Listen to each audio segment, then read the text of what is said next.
Boy, do I have a huge treat for you today. The ultimate kitchen sink cookie recipe. You know, the type of cookie that no matter what you throw in it, it's epic. And a big thank you to LK for sponsoring and inspiring this recipe. I've had one of their quartz look sinks for a few months now, and I absolutely love it. But this cookie is loaded with caramel morsels, chocolate chips, pretzels, and the slightest hint of sea salt.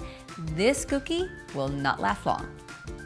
I don't know about you, but sometimes I make more of a mess baking than I do cooking, but that's all right. We'll just hide all that mess until I get to it, because we're gonna bake some kitchen sink cookies for the kids.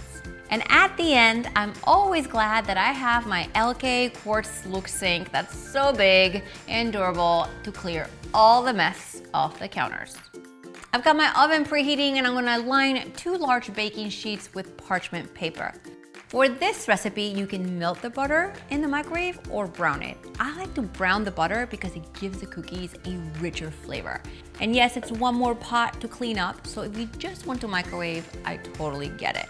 All you have to do is melt the butter in a saucepan over medium heat, whisking it as it melts. It's gonna form these bubbles and eventually it's gonna get little brown bits form and it turns amber. You'll want to immediately pour it into a large heat-proof bowl or the bowl of your stand mixer. To the brown butter, I'm going to add vanilla, brown sugar, and granulated sugar and beat it until it's combined. I'm gonna add in the eggs and beat for an additional 30 seconds. The cookies need a little fluff, so to the flour, I'm going to add some baking powder and salt. I'm gonna slowly mix in the flour about 1/3 at a time until it's just combined.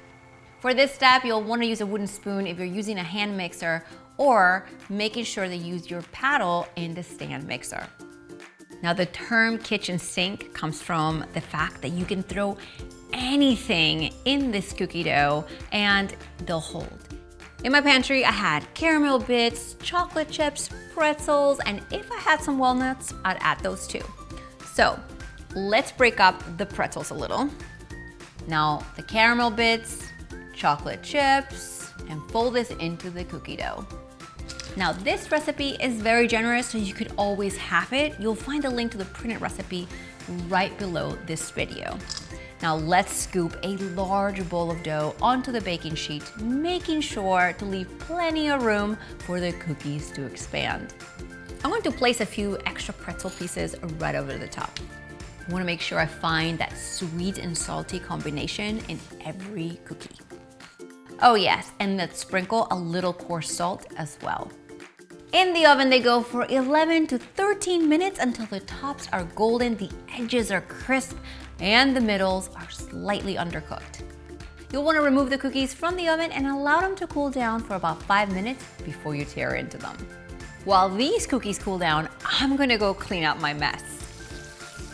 With my LK quartz look sink, cleanup is a breeze. Even my large sheet pans fit comfortably inside. Easy peasy. Shall we have some cookies? Check these out.